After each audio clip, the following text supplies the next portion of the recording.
Hey Mom, just let us know when you kick the bucket. We need the money fast. Scott is the oldest, so your inheritance belongs to us.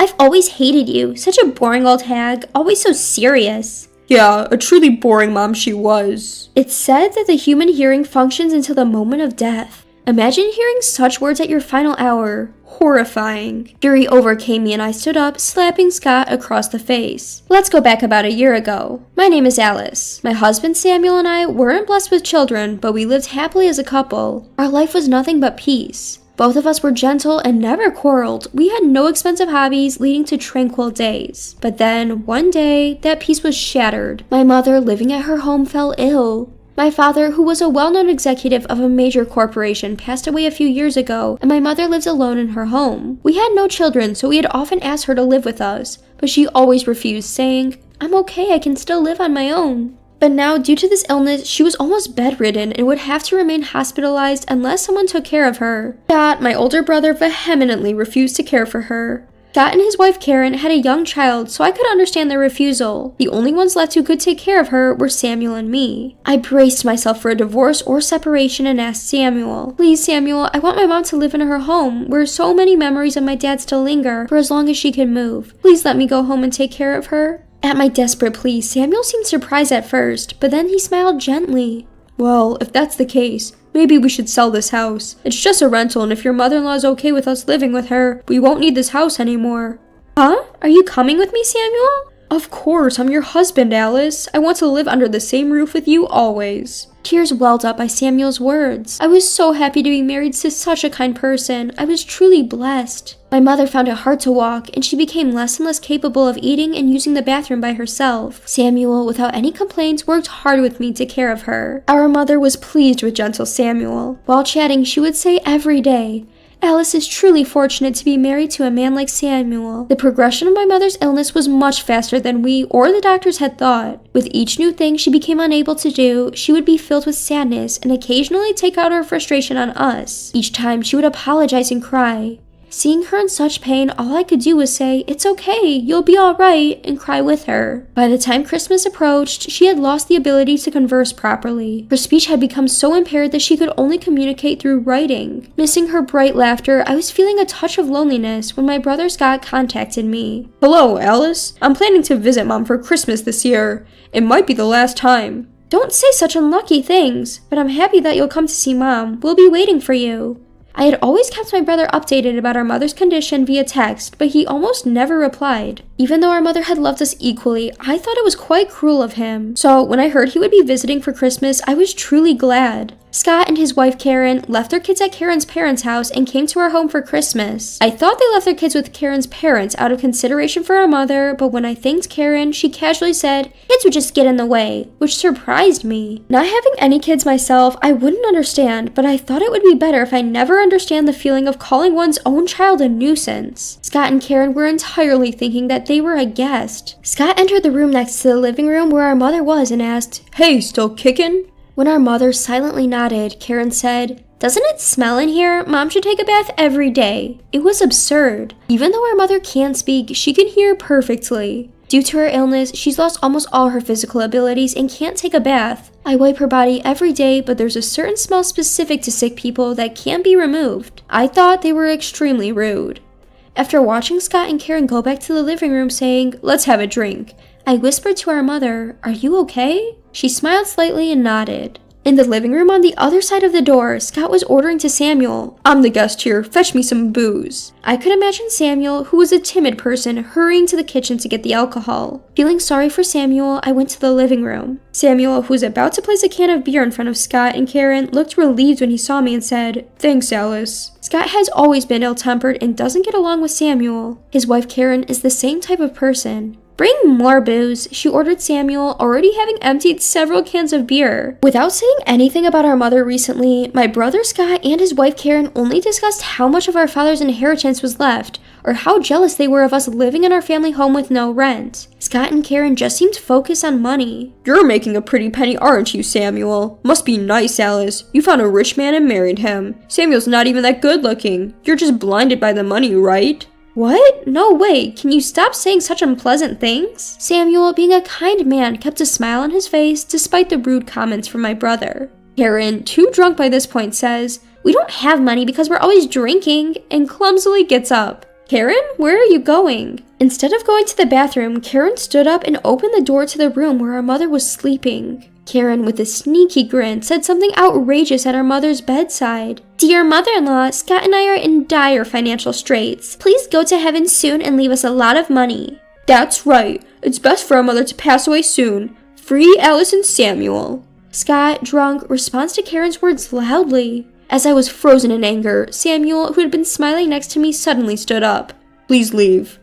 What? What did you say? Please leave. I cannot bear to host people who could say such things to a bedridden person even for a single night. Saying this, Samuel took a few bills from his wallet and handed them to my brother. Get a room nearby and leave by tomorrow. Scott and Karen looked dumbfounded, but seemed happier about receiving the money. They quickly cheered up and exclaimed, "Yay!" and left our house. I knew what kind of people Scott and Karen were, but it was my fault for inviting them into this house. When I tearfully apologized to our mother, who was making a sad face on the bed, she wrote on a memo pad she had at hand, "It's okay, I have prepared everything for after I'm gone." Samuel and I continued to care for our mother as best we could. However, we were told by a doctor that it was becoming difficult for her to continue living at home. She started to become more vacant throughout the day and began asking the same questions over and over, even in hand. Just as the doctor suggested, we decided to admit her to the hospital.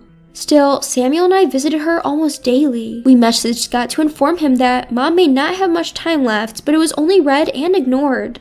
Our mother began to fade, and the time to say goodbye was drawing near. It happened on a summer morning. When my smartphone rang, I already had a bad feeling. The call was from the hospital, informing us that our mother was in critical condition. Samuel and I immediately headed to the hospital and simultaneously informed my brother that our mother was critically ill. Once at the hospital, the doctor explained her condition to us, and I held her hand. "Mom, are you okay? Please don't leave me behind just yet." Mom slightly squeezed my hand in return, but her feeble grip brought tears to my eyes. I was flooded with memories of her cheerful smile as I realized this was our goodbye. Samuel comforted me by patting my back as I wept. His eyes were also filled with tears, and he reassured me, "Mom has fought hard enough." Just then, the hospital room door opened. It was my brother and Karen, his wife. Karen entered the room and immediately mocked Samuel and me by saying, "Trying to look like the good kids, huh?" I was shocked by their cruelty, even at Mom's last moment. My brother and Karen started to speak near our dying mother. Hey Mom, you better tell us when you kick the bucket. We need the money soon. "Since Scott is the eldest, your inheritance is ours. I always disliked you. You're such a boring old hag." Yeah, you were indeed a boring mother. It's said that one's hearing lasts until the moment of death. It pains me that these could be the last words my mother hears. Angered by their disrespect, I sprung up and slapped my brother's cheek. What the hell are you doing?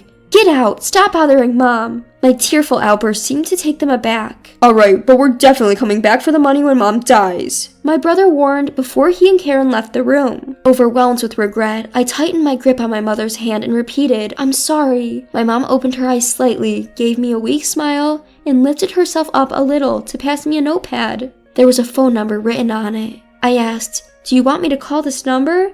And Mom quietly nodded. Beneath the phone number, she had shakily written, "Thank you." I couldn't stop my tears upon seeing this. Later that day, Mom passed away. I acted as the chief mourner at her funeral. Normally, this role would be taken by the eldest son, my brother. But given his behavior, I wasn't sure what he would do, so I stepped forward. My brother refused to take on the responsibility, saying it was too troublesome, so I became the chief mourner without a fuss. The funeral had gone without a hitch, and my mother was now resting in a small urn. I held my mother's urn crying, while my Samuel was moved to tears watching me. My brother Scott and his wife Karen made fun of us, saying we were putting on a good child act, something I couldn't forgive. Once the funeral was over, we'd have to talk about money. My mother, a director at a large corporation, left behind a significant fortune. Even if Scott and I were to split it, it would be quite a sum. Scott and Karen seemed excited about the prospect, but that excitement quickly faded. The lawyer I hired read out my mother's will, stating that all her assets would be inherited to me and Samuel. "What? Scott's the oldest, right? Why isn't he getting any money?" "Because that's what your mother wished." The lawyer, whose number my mother had left behind, spoke plainly. Apparently, my mother had been preparing to leave her assets to me and Scott even before she passed away. The lawyer, seemingly quite competent, explained why my mother didn't leave anything to Scott and Karen and her will. It was clearly stated in the will my mother left behind that me and Samuel were there for her when she was struggling, whereas Scott and Karen did nothing. We can just ignore the will. We're struggling here. We took out a mortgage on the house thinking we'd get an inheritance. Please give me half. That's right. We'd be in trouble if we suddenly couldn't get any money. I took a deep breath before responding to my fussing brother and his wife. Absolutely not. Scott, Karen, neither of you were there when Mom was suffering. You didn't even visit her. I'll never forget how you showed up when she was weak and told her to hurry up and go to heaven. I also won't forget the horrible things you said to Mom in the hospital at the end. I won't give you a single penny of Mom's money. As I firmly responded, my brother and his wife kept begging for the money for a while, but they gave up and left after the lawyer told them to. When I told Scott not to contact me anymore because I didn't want to see him again, he shouted back, "Same here," but he soon contacted me asking for money again. Scott and Karen seemed to be in trouble, unable to pay their mortgage for the new house they bought, and seemed to have no choice but to rely on me. Scott kept working, but Karen quit her part-time job expecting to get Mom's inheritance, causing their household income to drop drastically. They had to lower their living standards considerably, but Karen couldn't stand it and they started arguing a lot. They thought they could manage by moving into the family home where I still lived, as it would mean no rent, and said they wanted to live together, but I refused. The ownership of this house had been transferred from my mother to me. Moving in without the owner's permission is not allowed, so when I explained that, Scott, who seemed to have been thinking of moving in by force, was at a loss for what to do. In the end, Karen, unsatisfied with their low standard of living, divorced. She took her child and went back to her parents' home, and seemed to have had to go back to her old job and work as a part-time employee. As for Scott, he tried to fix his inability to repay the loan by gambling, but ended up in a major loss. He got himself into a huge debt and is now living in a small, run-down apartment, scared of debt collectors. Several times, calls came asking for money, but each time, I firmly responded, "I have no intention of lending you any money." Samuel and I are carefully maintaining and living in the family home where our memories of our mother remain. The inheritance we received from our mother, we've kept untouched in a separate bank account from the one we use regularly. It's the money that our father and mother worked hard to save. We made a promise to use it only if something were to happen to us, and today is the day of our mother's memorial visit. I had something I wanted to report to my mother at her grave, so I visited. "Mom, I'm pregnant. I'm sorry I couldn't let you hold your grandchild." I was told that my body was not very fertile, and I thought I might never be able to have a child, but I discovered I was pregnant a little while after my mother passed away. My mother knew until the end that I wanted a child, and she supported me. I think the fact that I was able to conceive a child, something I was having difficulty with, might have been a final gift from my mother. Please watch over Alice so that she can give birth to our child safely. Samuel says this and bows his head in front of the grave. The wind that passed through was comfortable, and I felt as if my mother had responded.